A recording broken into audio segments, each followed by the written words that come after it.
Be. Let's go, Rider Nation. I'm ready.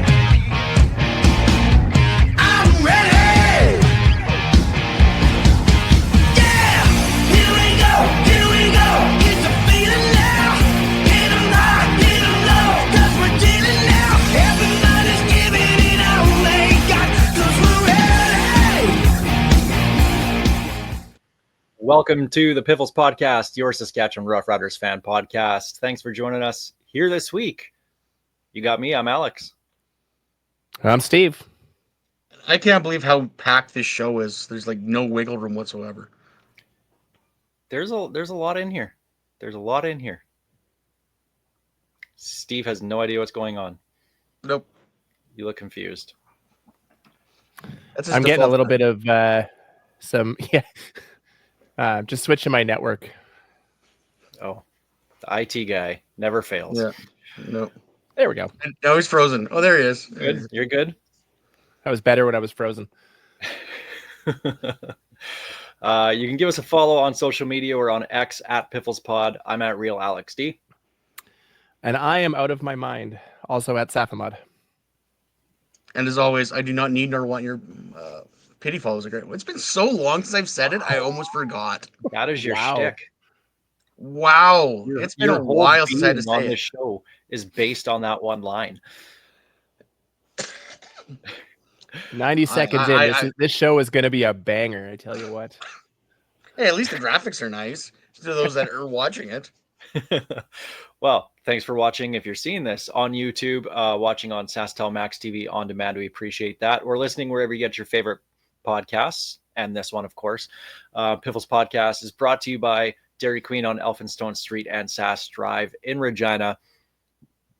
Piffles Podcast is also proud to be sponsored by Kathy Fetchner of Royal LePage Regina Realty, Churchill Brewing Company, District 306, and Bigfoot Vodka.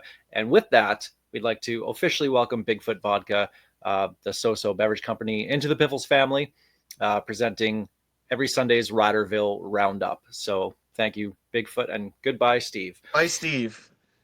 Welcome, Bigfoot. Goodbye, Steve. Wow. Was that the trade? What a time to be alive. This is just That's awesome. a great What start trade, to this though. show. Vodka sponsor losing Steve. Like, that's amazing how that works out. Oh, man.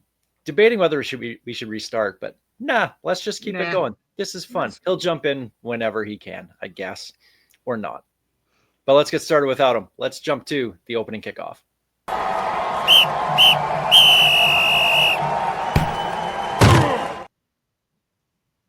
All right, so as Steve looks to be finally joining, but you got it figured out now, Steve?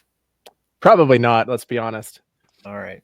This is the joy of having 3 kids is the massive bandwidth usage going on in my upstairs area.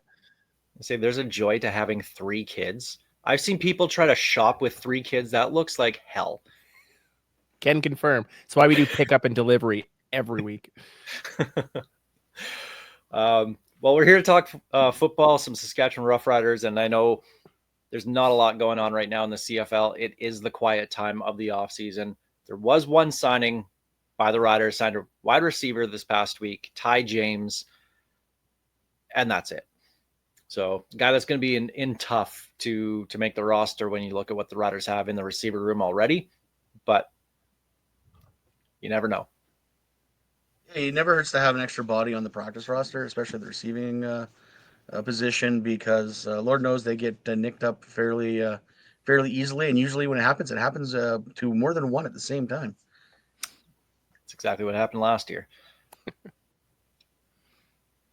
But what we figured this week we do with the CFL Combine happening next week in Regina here.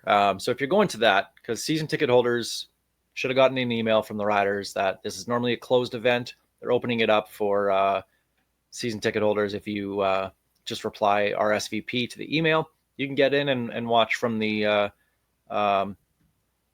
event plaques, I guess. So I'll be there on the Saturday for sure, and I think you guys are going to be trying to join if you can as well too. But I'll be wandering around there sometime. Yeah, I'll probably make an appearance. So if you see us, if you go there, come say hi. and look at the future stars and which Canadians the Riders might be, interested in drafting this upcoming draft at the end of April. But with that in mind, next couple of weeks we'll take a look at what the Riders have for Canadian contingent, and we're going to put on our GM hats right there. I think I got mine. Steve, you don't have one. Get a GM hat, Steve. That's your homework for next week. Got nothing. Nothing. Okay. Homework Every for hat next I week. own is a GM hat. I don't even have decent internet, and you think I've got a GM hat? Touche. But we're going to talk Canadians, figure out what the Riders should go. I'm not going to lie. I don't follow college football the way that I used to. I'm not going to say any specific names that the Riders should be targeting because I don't know anything about them. But positionally wise, we'll take a look at what the Riders have, who they have, and if that's a position that they should be going after. So this week we'll start with the offense, and we'll do defense next week. So we'll start with the running backs and fullbacks. So right now on the roster, they have Albert Awachi, Thomas Bertrand-Hudon, and Morgan Runge. So Awachi and Runge are the fullbacks. Is that a position that you would possibly go after? The Riders have 7 picks in the draft out of 8 rounds. Is this something that you would go after? Considering it's a position where they've been rotating different guys through, even on and off the roster, like Awachi was out, then he was back. We had Bruno, even though we don't talk about him. Yeah, we don't talk about we've, him. We've got, as much as I love Awachi and the way he plays, that position is not as big in the CFL as it is down south because you don't do a lot of those 2 back sets. So I don't think they need to try to find a fullback.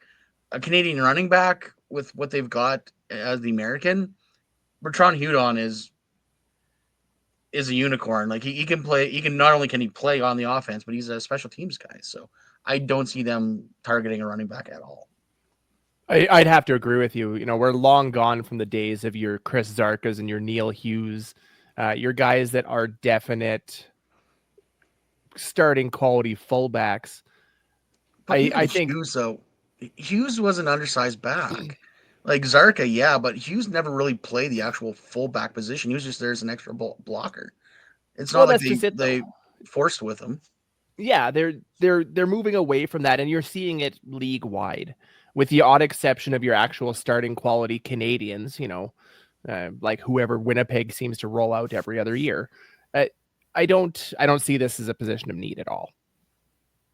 I can see them going after a running back maybe like in the 8th round, just as a dartboard flyer kind of thing. But yeah, I'm with you guys. This isn't something that they should be going after. But what you're seeing though is instead of the fullback position, you're getting more of those tight end sets where they are putting like Bruno LaBelle was a tight end that they kind of converted to a fullback because that's just the way he fit better on the roster with the sets they were running. You're seeing more of that bigger pass catcher than you are an actual running back as a fullback. Well, and last year we saw what Mark Mueller did with Joe when he was healthy. He was the guy that was in there blocking quite a bit. So if they're just going to use receivers to do that, yeah, there's no real rhyme or reason to go out and spend a draft pick on a fullback. Nothing wrong with having the special teams, background to be able to do that if you're one of these guys, but probably going to carry enough DBs and linebackers where those are going to be your special teams guys. So probably not an area of need for the Riders. So I wouldn't worry too much about that. Receivers. This is an interesting one. Right now, in alphabetical order, the Riders have Del Duncan Busby, Sam Emilus, Deshaun Mims, Tommy Neild, Mitch Picton, and Kean Schaefer-Baker under contract. So we can go in assuming that, let's go with 2 starters, Kean Schaefer-Baker and Sam Emilus. Those are your 2 starting Canadian receivers. Now, that's also assuming that you're going to run 3 American receivers on the assumption that Sean Bain Jr. is ready to go for training camp.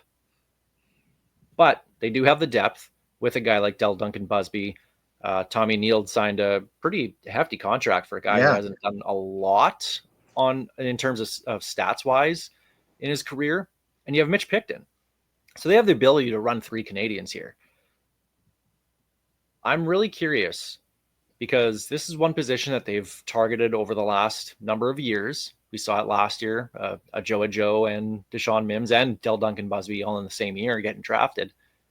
And KSB, Sam Emelis, they had McInnes and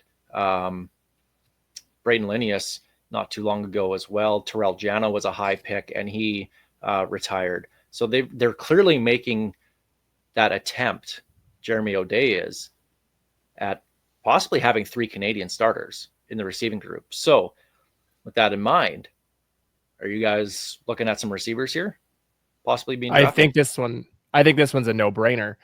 O'Day has made it clear that the receiving core from a Canadian perspective is a must-fill spot.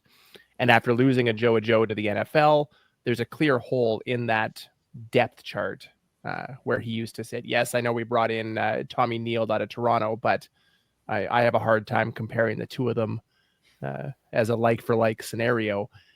I think they absolutely do it. 1, if not 2 receivers. That's just what they've been doing. And it's one of those late round guys is probably going to be somebody that they end up relying on. Yeah, I think they're definitely going to be looking at 1 or 2 receivers. One just for rotation. Draft a guy that goes back to university, still has some eligibility. Let them get that extra seasoning. You got him the next year. That's what they did with Deshaun Mims.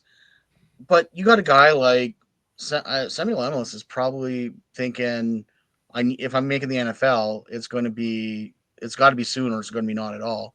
So you got to think he's looking down south, especially after Joe left. Del Duncan Busby, drafted higher than a Joe, has all the skills, went to an American college. He's probably thinking about the NFL at some point too.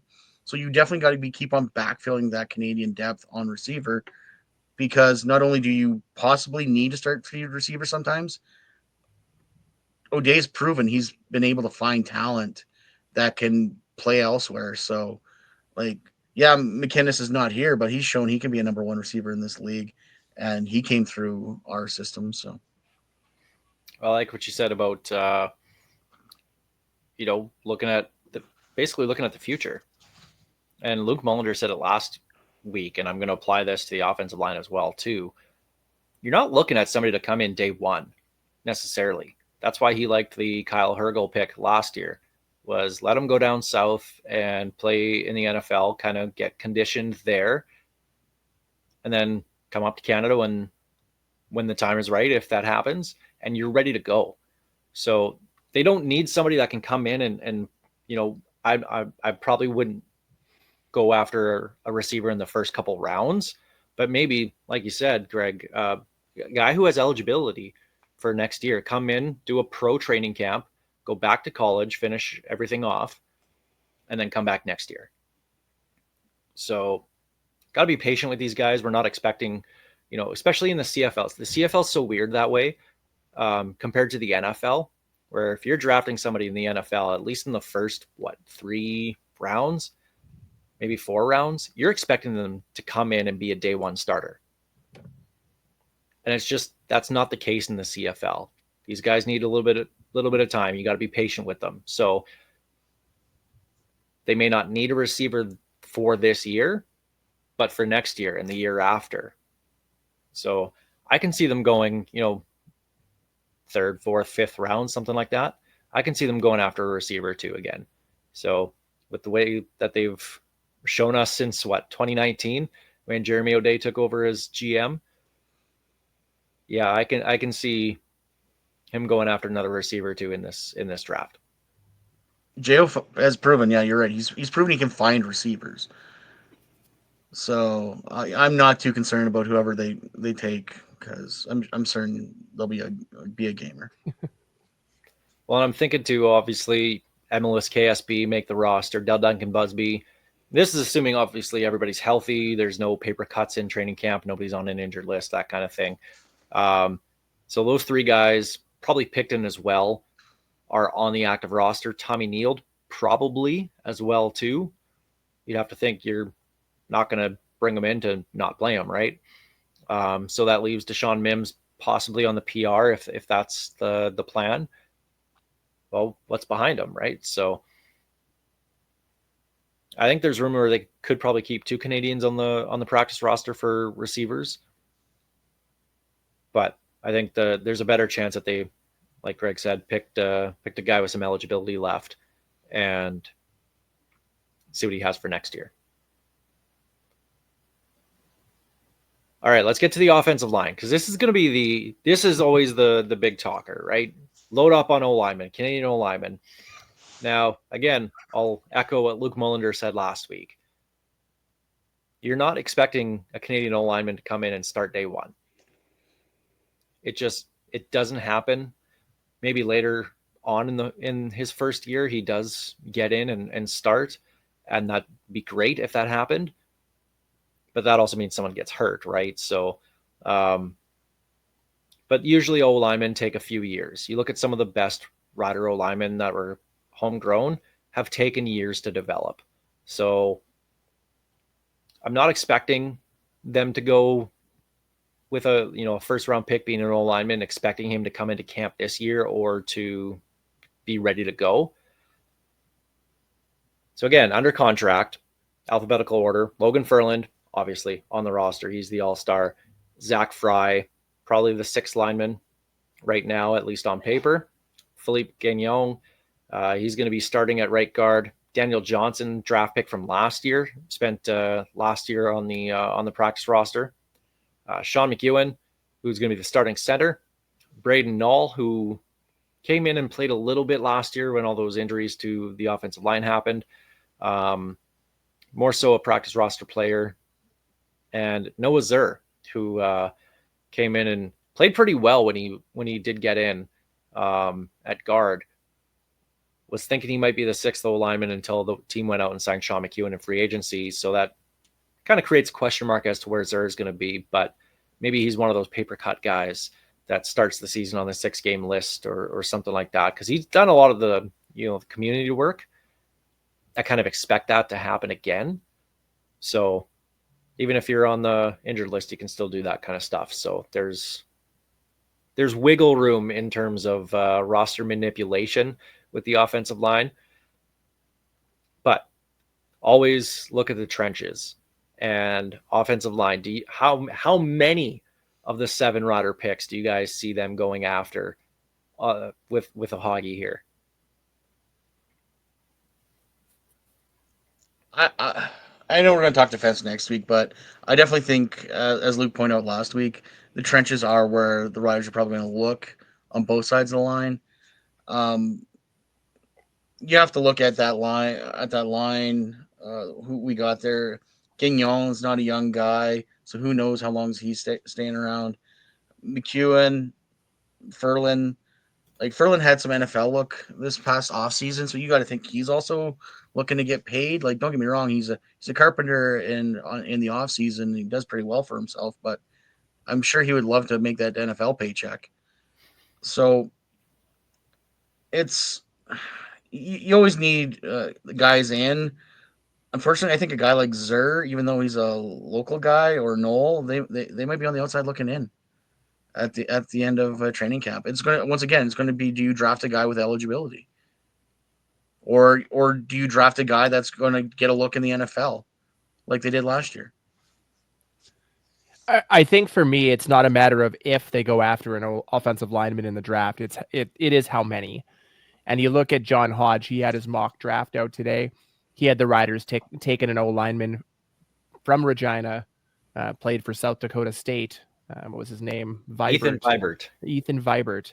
Yeah. As their potential 2nd-round pick.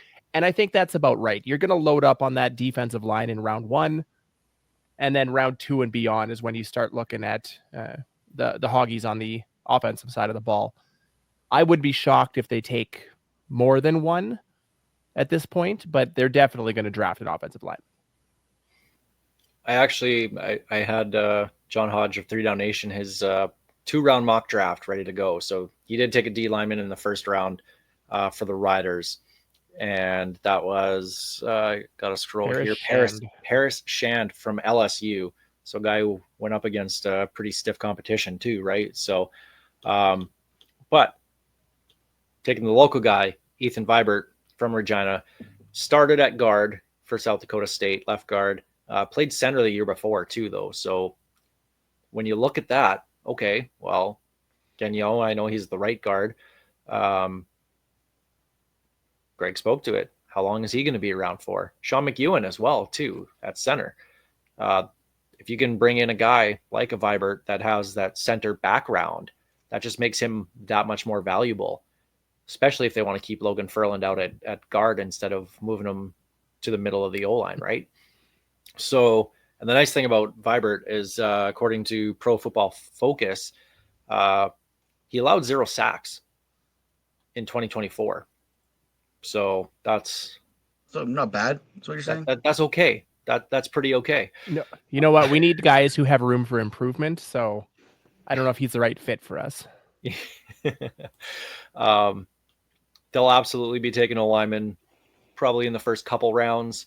And again, eligibility guys later, like they did with Zach Fry a few years ago. Guys that still have a 5th year of eligibility in CIS or another year in the NCAA, whatever it is.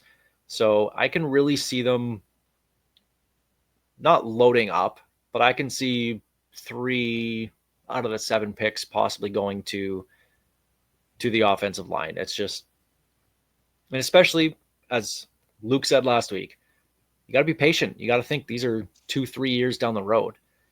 And as much as it'd be nice, like I said last year, I wish that we would have had the first round pick that could come into camp and at least be there for camp.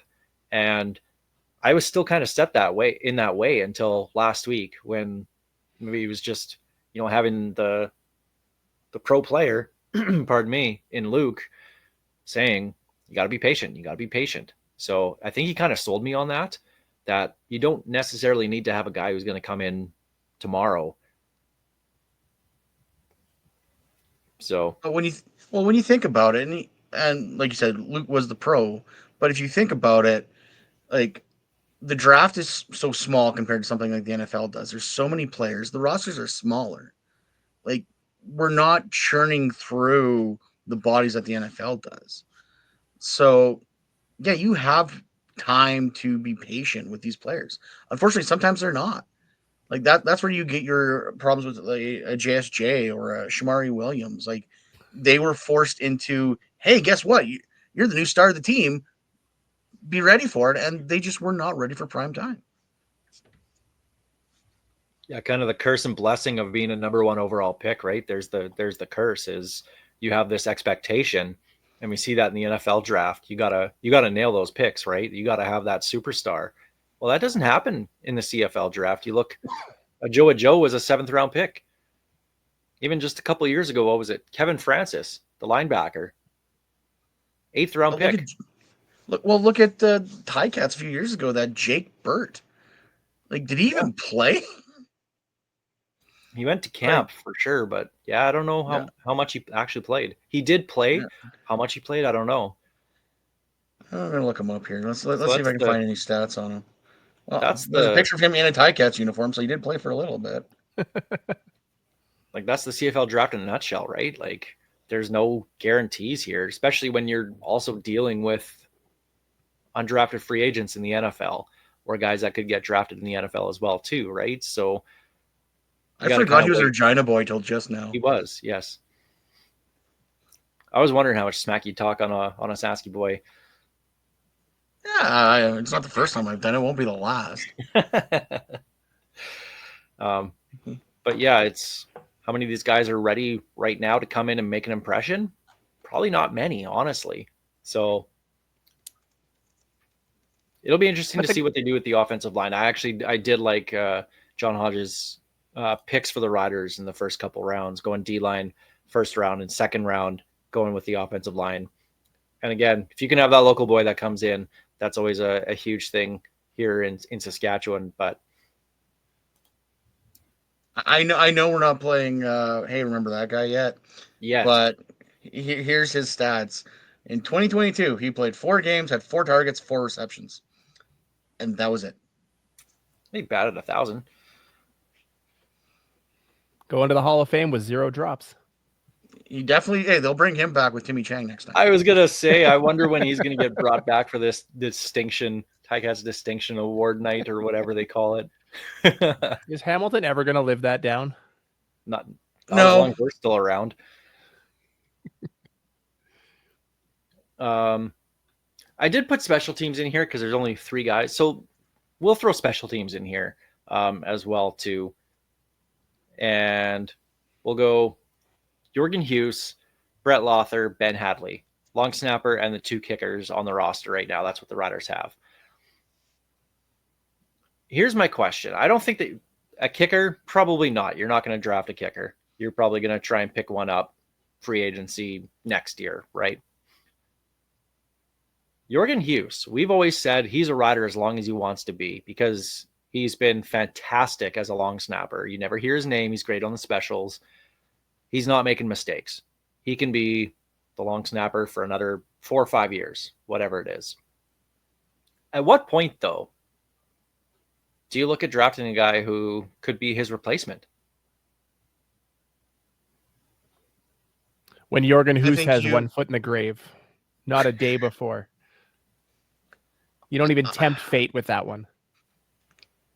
I think with long snappers, I think you can draft a guy whenever, honestly, as long as they can play special teams. But as long as Jorgen Hughes is snapping, who cares? Like, you still have to practice another guy long snapping because, God forbid, something happened to Jorgen Hughes. The last thing you want is a guy who has never long snapped in his life. So you have to have someone on the roster that can do it. So they have to have somebody that can cover for him. But that being said, the spot is Jorgen Hughes's until he decides, you know what, I'm done with this. That'll be an interesting one just to see if they go that route in the next year or two, because kind of with you guys, until he's ready to actually, say goodbye to the game, there's no need for it, right? So how do you balance the need versus potential if the guy's there that could be a good one and plays specials, right? So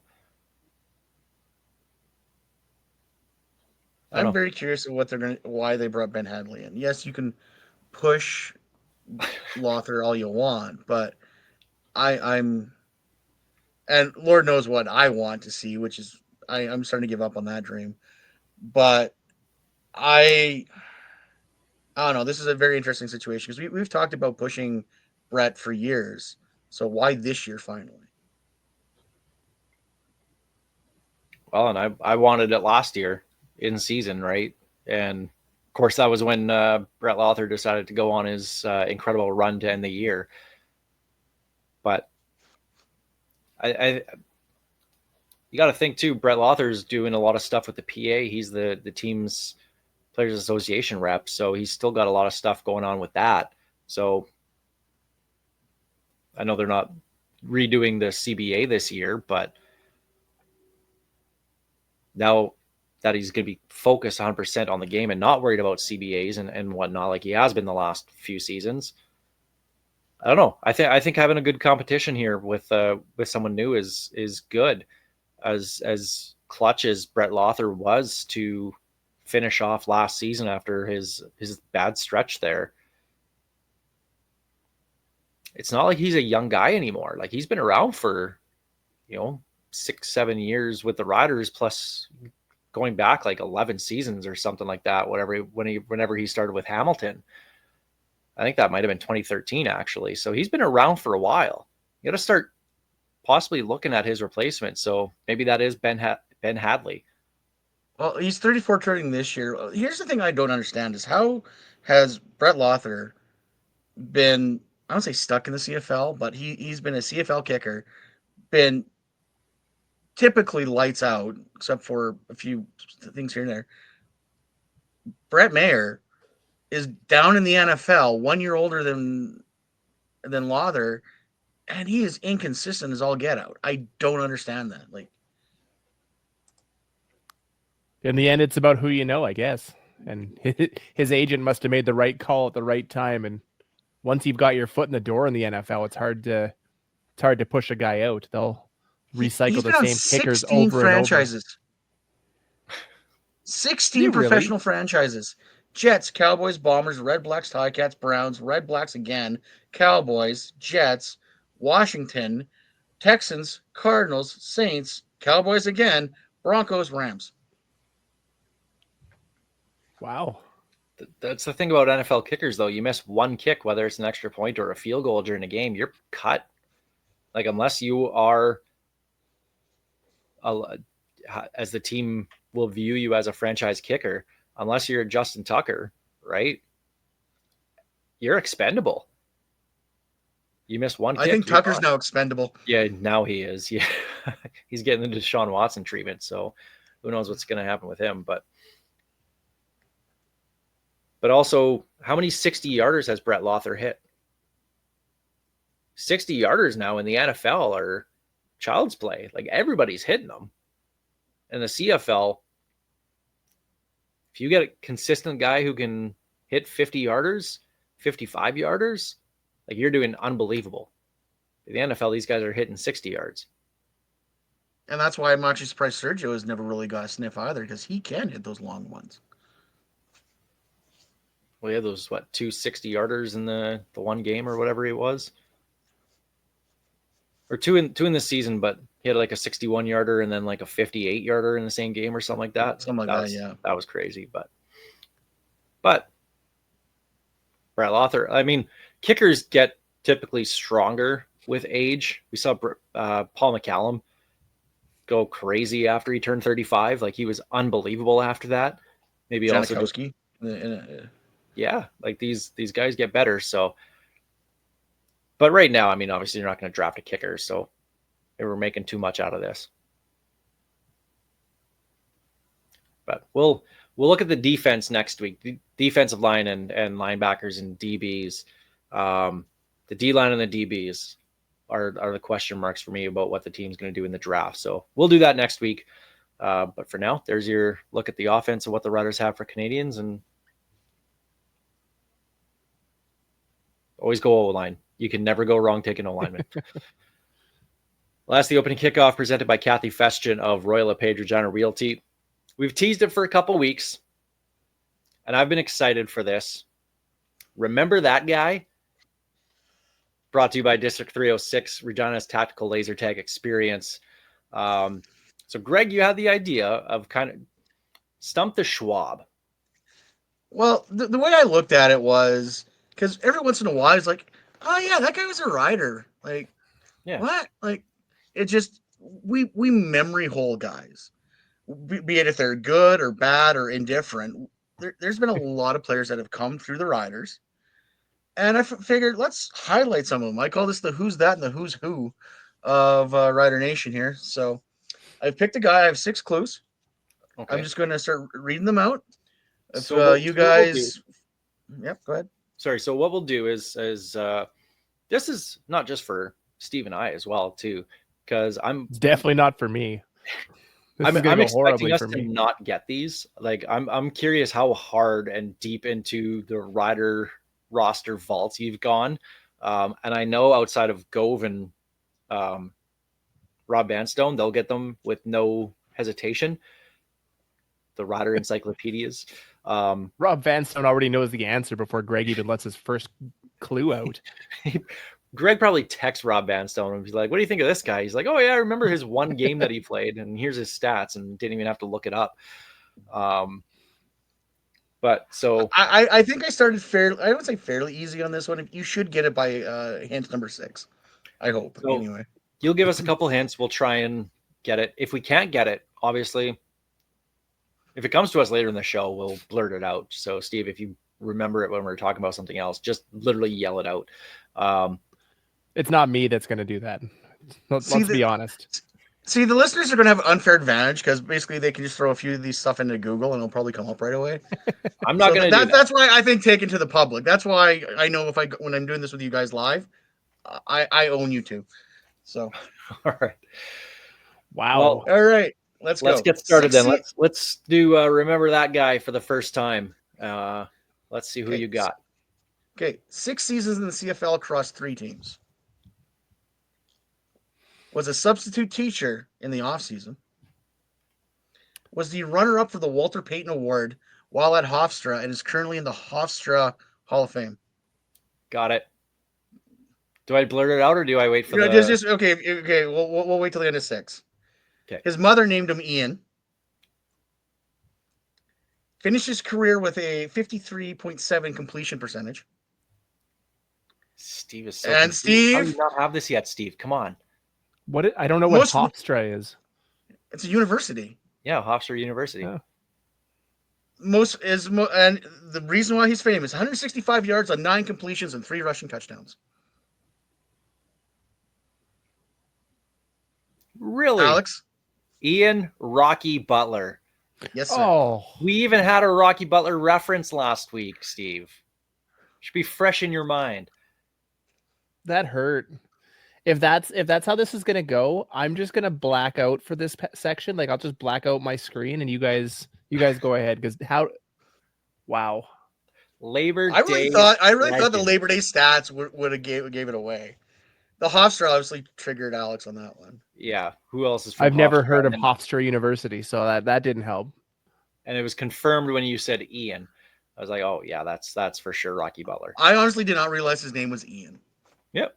Until I looked it up. I did not know that. Okay, Steve, here's your trivia. Who are the other 2 teams he played for?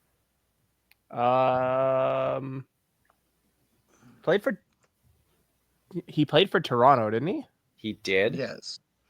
Who the hell else? Did he But play technically, okay, did we the trade way him you for? worded Oh, it and is not wrong. Hamilton, There you go. because he He played. didn't, but he didn't play for Hamilton. He didn't even make it at training Yeah. camp. Yeah, because he was part of the big trade. Yep. Wayne Yep. Smith and DJ Flick. The fun thing about him starting in Toronto, and I'll never forget this, 2006, 2007, probably 2007. I went to a game at the Sky Dome. That was the game. So he started that game for the Argos. That was the game. Remember she's a YouTube sensation now. The woman who was blindfolded and had to Oh yes. spin around Yes. and try and Yes. the crowd was supposed to Yes. clap when she got close. Yeah. Yeah. That woman who sprinted 80 yards down Oh, to the sidelines and did a little flip over. She ran into the sideline billboards. yeah. I was at that game. That was and Rocky Butler started that. I remember that. But Labor Day legend, that's what he's mostly known for here in Saskatchewan. I think First it's start. a good start to remember that guy. Yeah. Because we all do remember that guy. Nope. You ask a Rider fan who Rocky Butler is, and they'll tell you where they were for that Labor Day game. Literally proof you can become famous in Rider Nation off one game. There's a few of them out like that. Oh yeah. And we'll probably cover most of them. Well, Some if people anybody get got it- jerseys based off one preseason game. So know. Well, if anybody got that before number 3, let us know. I want to see if anybody can I guess beat me at this one for this week anyway. good So, luck beating me though. Yeah. A real challenge. So we'll do this every week. It's gonna be fun. Just remembering some Rider lore.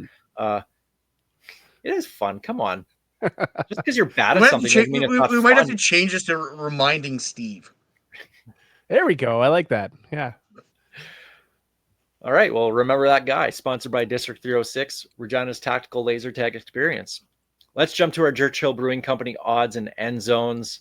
Just want to make another note about the Banjo Bowl bus trip presented by Engelheim Tours and District 306. Tickets are selling pretty well. We're more than a third sold.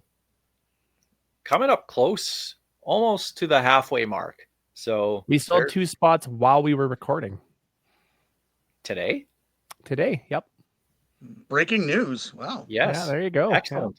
Good. Yeah. You saw me Um, typing away there for a bit. That's what I was doing. Oh, I thought you were looking up for Rocky Butler. I thought you were like Googling that No, Where's stuff. I thought you Hofstra? were trying to cheat. No, I'm not going to do that. I definitely looked up Hofstra afterwards, but Home of the Pride. yep. So it's 2 nights in Winnipeg, Friday, we're going to leave Regina Friday around 11, 12 in the afternoon. Get there in time for dinner and supper, or dinner and drinks for the Friday night. Go to the annual Banjo Bowl Friday night party that Bomber fans host. Lots of Rider fans go to that too. So we're looking forward to crashing that. Ticket to the game, ride to and from the game, obviously, and hotel for 2 nights, and a stop at Red Barn on the way back in Mooseman. So that's the real selling point, right? Right. So we'll do that, plus tons of giveaways on the bus. And one of the giveaways is going to be a customized Rider jersey. So we won't have it physically on the bus, because you'll get to choose what you want, what number you want on there, what name, all that kind of stuff, what style. If you want the Obsidian, we want the retro, we'll make it happen. So we'll that's going to be one of the big prizes on the bus. So another selling point, $425 is the price. That early bird price goes till May 11th, goes up to $450 after that. Just email us, pifflespodcast@gmail.com, or shoot us a message on one of the social medias that we're on. And we'd love to. Why don't Steve just leave at the most random time? Is he like climbing underneath Still his here. table? What's he doing? I just realized, on top of my network problems, I didn't plug my laptop in, so I was about to die. This guy. Figured I'd fix that before it dies. You're Listen, going to drop out I again, started a aren't you? new shift today. I had to get up at 5 a.m. Both of you can bite me. 5:30. It hurts to laugh. I'm not a morning person. Clearly.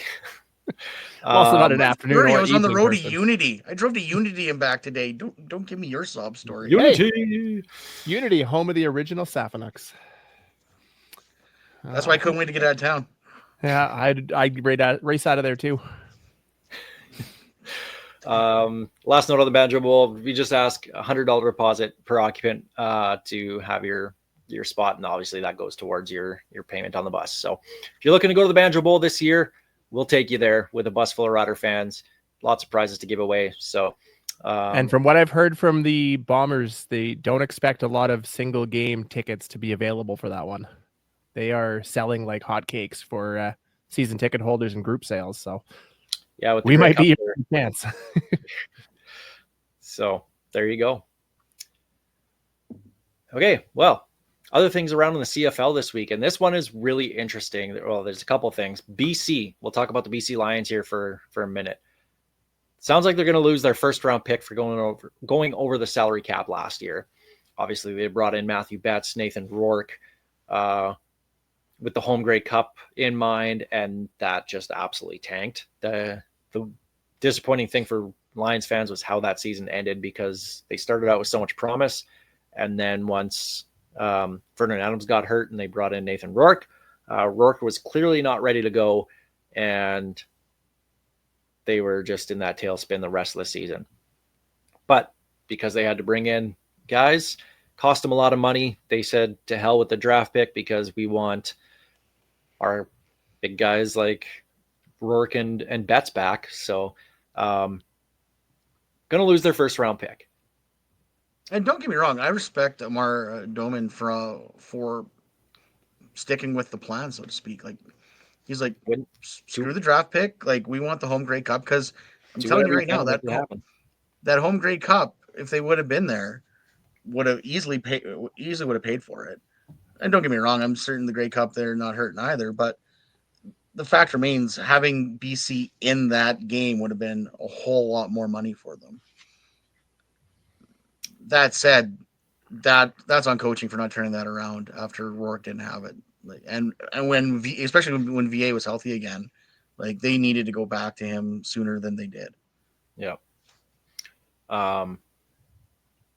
But again, if we were talking Canadians, you got to be patient with Canadians. Well, what the hell? If you're going to lose a draft pick, well, just go out and sign a Justin McInnes after somebody else, develops and gets them ready. So is it that big of a loss? Yes, but also no in the CFL, when you just go out and when guys aren't stuck to long-term contracts, you can just go out and get another starting Canadian next offseason and spend the money there. So what's really funny, if you actually look at it, between the extra draft pick that they get for having the most Canadians, which they only got because they signed Nathan Rourke and Matthew Betts, And I have a potentially beef with costing that. that second round pick. So between that and the Vernon Adams trade, where they got a first round pick, they're not losing anything. They're basically going to have the same picks they would have had these not made these deals. The penalty for going that far over needs to be stiffer, and I will fight anybody who disagrees. Well, let's go to just the losing the pick. We'll get to the second round, the addition of picks for having Canadians, because I have a beef with that.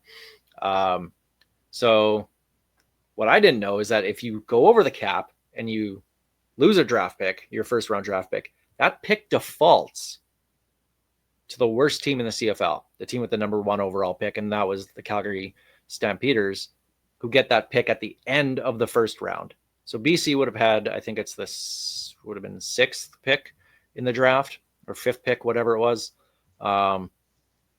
They get bumped to 9th, lose their pick. That goes to Calgary. So in the draft, the Riders will actually pick 4th overall, because Edmonton forfeited their first round selection for a guy in the supplemental draft last year. So Calgary now gets the first overall pick, which they had, and then they have this at the end of the first round. Is that a good system? Because I know the idea with the league is we don't want to take draft picks away. We don't want a player to lose their chance to be drafted. So we're still going to have 72 players drafted, whatever. I can't math right now, but whatever the number is, we're going to have that many guys drafted. So yeah, you forfeited a pick. So he was picked last year in the supplemental draft. That counts towards this. So those are fine. You're not going to replace those. But with this one, you're still going to have that guy picked. So I know that's why the league wants to do that. Give everybody a fair chance at getting drafted. I'm sure that was a PA. That was a PA thing. Probably. They want to have X amount of jobs. They want to have X amount of players drafted. I'm cool with that. That's perfectly fine. The pick defaulting to the worst team in the league. Do you guys like that? It is patently absurd that a random team gets the pick that's lost because somebody went over the cap. The easy way to do this, well, it's random based on crappy play from the previous year. Why does my crappy season have less of a benefit than Calgary's crappy season just because BC went over the cap by too much? In my opinion, it's very simple. You don't take away BC's first round pick, or you do, but you just move it to the end of the draft. Now BC, instead of getting a first round pick at 8th or 9th or 6th or wherever they pick, they now get the 72nd pick, and that's it. That way nobody's losing a job, but BC still gets punished and nobody gets rewarded. Why does Calgary get rewarded for BC's budgetary mistake? I don't get it. Maybe I don't like it because it's Calgary. If it had been any other team, Calgary or Winnipeg, it's ridiculous. If it's another team, reason who to hate cares? anything, actually. But I would like to counter that.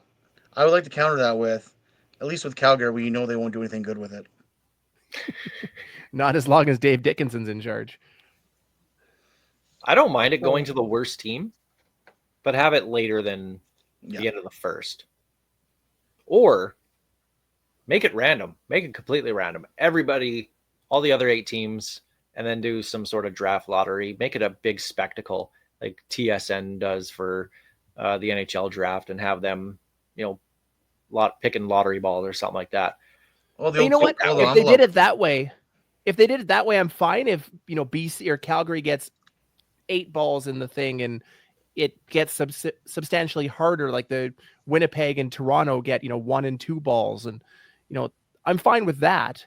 At least then there's a chance and it's almost earned. Yes, it's still random luck, but at least it's not just given to them for being a terrible football team. The old frozen envelope. We need that back. I love that. I love that conspiracy theory, the frozen envelope for Sidney Crosby. I don't care if it was rigged or not. That worked out very well for us. Yes, it did. So, talking about the BC Lions, BC and Winnipeg will get extra second round picks for having the most snaps played by Canadians last year. So one, I think giving the team that clearly has the most, which means they're doing pretty well with Canadians, then giving them more picks kind of defeats the purpose. It's just going to be those guys again every single year. So I think that's ridiculous. I can see rewarding them, sure. Give them picks at the end of the 6th round or 8th round or something like that. Give them picks there. Don't give them second round picks. I think that's ridiculous. But that's not my beef with this. And Greg, I know you want to step in here, but my beef really quick.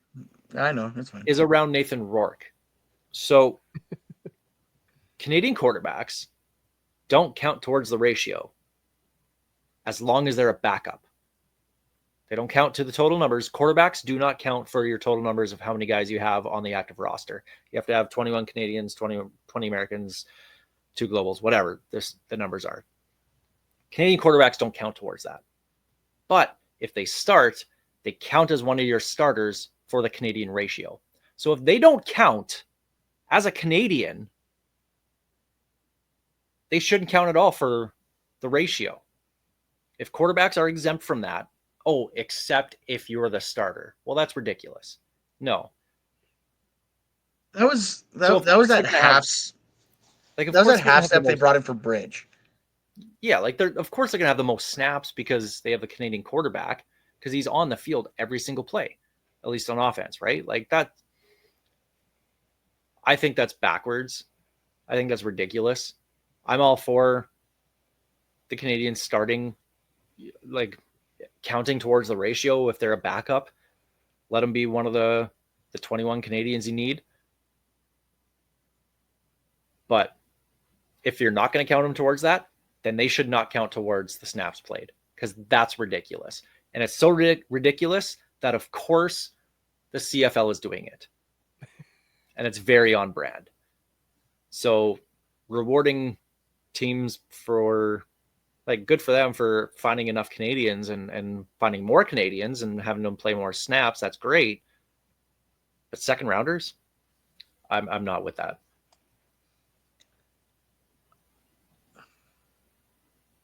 I'm going to pick apart I'm going to play the opposite side of your Rourke thing. I'm not saying you're not wrong. I think the rule's a joke the way it's written. You're right that way. That said, you get more value by having your entire offensive line Canadian than anything then. Because they're out there for every snap, regardless of what's going on around you. Doesn't matter if it's the second string quarterback, the third string short yardage. It makes more sense to have more offensive linemen. The fact that the CFL still can't figure out does a quarterback count or not and make it more convoluted than it needs to be has been going on since, like I said, Brandon Bridge. Because they never used to count, and it never made any sense to me. Who cares? Like, if you have a Canadian on your roster, count the bloody Canadian. And I understand special teams stuff, whatever, but like kickers don't count technically, punters don't count. Because kickers aren't people, right? Yeah, 100%. Like they're not human. So I understand that part of it. I'm assuming Jorgen Hughes counts, but I don't know how exactly that works either. But if you're going to do it, make it make sense. And all they did was make it more convoluted, which is the CFL way. What's funny, and I pretty much alluded to it when I was talking about this before, my problem with this whole second round pick is how the league punishes people for going over the cap. And what type of player is most likely to put a team over the cap but a starting Canadian? So you go 100,000 over the cap, you lose your first round pick. I think we all agree that's a good consequence. You go 300 over the cap, and all of a sudden all you lose is your second round pick. But if you're playing the most Canadians, they just give it right back to you. And that's exactly what happened to BC, assuming they end up at that $300,000 limit that everyone thinks they're going to be hitting. The problem I have is you're basically saying cheat, but don't cheat.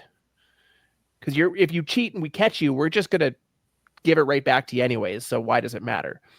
I don't understand this added second round pick. To me, if you want to reward a team for playing the most Canadians, maybe you give them a little bit of extra cap space next season, just a little bit, just a touch, just to make it worth going to that level. But to give them additional Canadians and to give them that pick that they're likely losing for doing it just is, again, absurd to me. But at the same time, though, it's not like they're getting a bigger roster. They're just having the ability to draft more players. And like we said, the CFL drafts a crapshoot. So who knows if any of these guys are going to turn out for one. I would not want them to get more cap space because that's actually helpful. So, yeah, no to the cap space. With the draft, it's basically a crapshoot anyway. Like, they might get snake eyes or they might roll a 7. We don't know. But your chances of rolling good numbers go up a lot higher by getting a second round pick than they do a 7th Have or 8th you round looked at pick. the CFL draft? Have you actually gone through the CFL draft Fourth and round seen picks some of are the rare. guys that have been drafted? 4th round picks. Those are the real gems right there. Yeah. Like the CFL draft is made by, the guys in the late rounds. And 9 times out of 10, a lot of the Canadian stars aren't actually made on their own team. Like they have to come from somewhere else. So I'm not that concerned about the Bombers getting more draft picks because that means they're going to have to cut somebody. Just So who is it? Was it Les Snead? Is that the GM for the LA Rams when they traded away all their draft picks to bring in guys for their Super Bowl run? F them picks is exactly what he said. So that's kind of what they're saying here. That's what the BC Lions are. If we're just going to go out and buy Canadians, whatever. We don't really need the picks, so who cares? like you need to build some. As long as you have a good core, you're fine. But you can bring in more guys because when they drop the ratio a little bit, it's easier to fill those spots. But when you can go $300,000 over the cap by buying a star Canadian player that you're not drafting in the first round, what punishment is there? What's the point? They're going to Once again, spend this is not a 150 salary grand. cap. This is not a cap. This is it's a a luxury salary tax. management system. And when you have such a discrepancy between how much money owners have, I was just going to bring that up. To me, the league needs to look at a hard cap at some point in the future because you have billionaire owners up against not billionaire owners. I realize everyone in the league at this point is likely into the millions, but you look at the Riders, Community we're owned. sitting there. Yeah, we're community owned. We're happy with $10 million in our reserve fund. Meanwhile, Amar Doman's finding $10 million in his couch.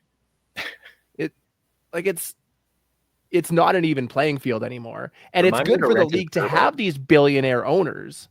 It is great to have these guys with money who can do things like Doman's doing in BC. Don't get me wrong. But the playing field is no longer even, and it's only going to get worse. I'm going to tell you, I'm not worried about it. What I'm going to worry about it is when these guys are actually going to be willing to take a pile of money and light it on fire. Because let's face it, the money that you're talking about, they're going to pull in. Yes, they can pull out of their couch, but at the same time, there's no one going to go, I'm just going to take this giant pile of money and light it on fire just so I can win a Grey Cup. There might be 1 or 2 of them, sure, and they'll do it like once. But that's about it. I don't see them like just loading up the Brinks truck just to start it on fire. It makes no sense. These guys But are that's exactly businessmen. what Doman did.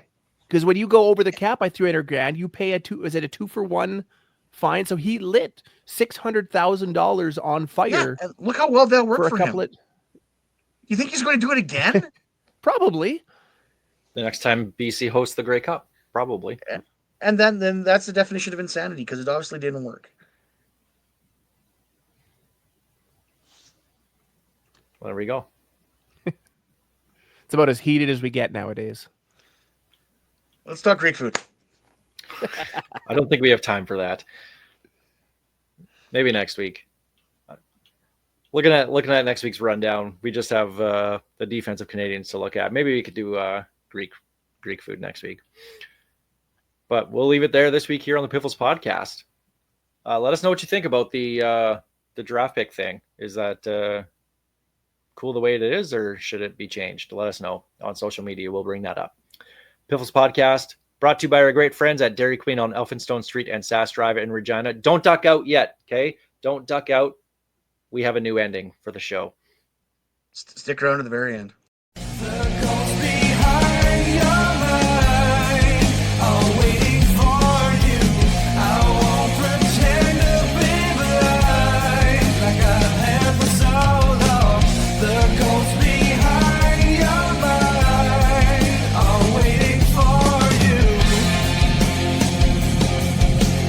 Thank you for being such a big supporter and fan of the CFL and myself personally.